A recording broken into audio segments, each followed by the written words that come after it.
about a culture which is highly rich, highly interesting, and highly rewarding. And that's what the most important thing. It's highly rewarding because it basically, for the ordinary person, it's a very, very simple religion. I'm not talking about philosophers. I'm not talking about academicians. I'm not talking about the great theologians. I'm talking about the simple person for whom Islam is the most rewarding of all religions.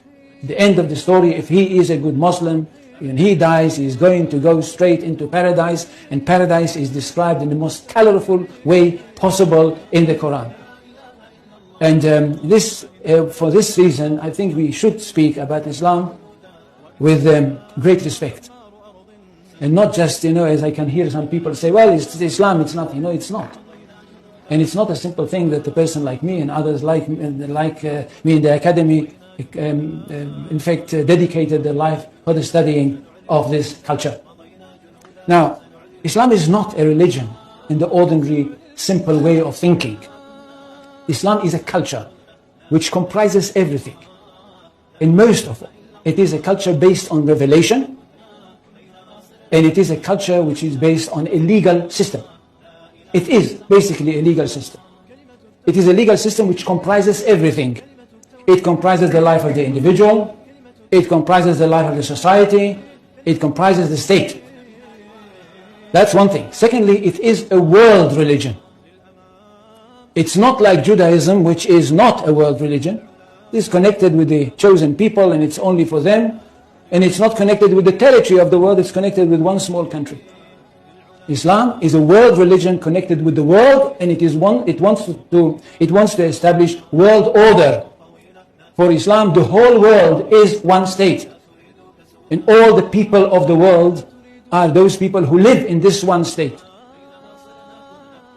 Now when Muhammad came with this idea, the words came from God to him. And he says, I don't know how many people know Arabic here?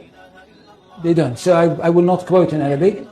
In Surah 61, verses 11-13, we hear that God sent Muhammad with a true religion, with the right message, with the right path, in order that it should overcome all the other religions.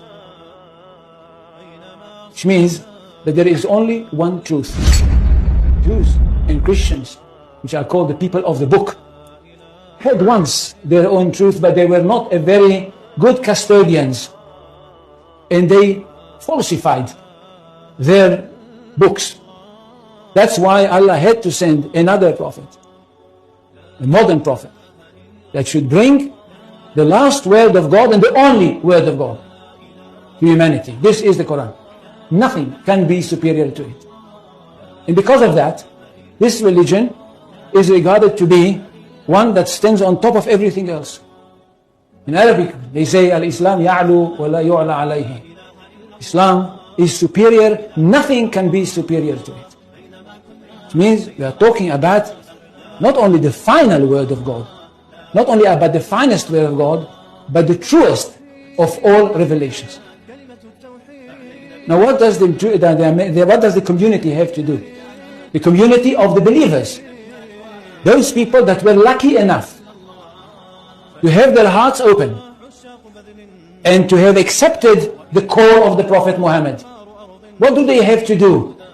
They have a mission in this world, to bring the word of God to the whole universe, or if you want, to the whole of this planet.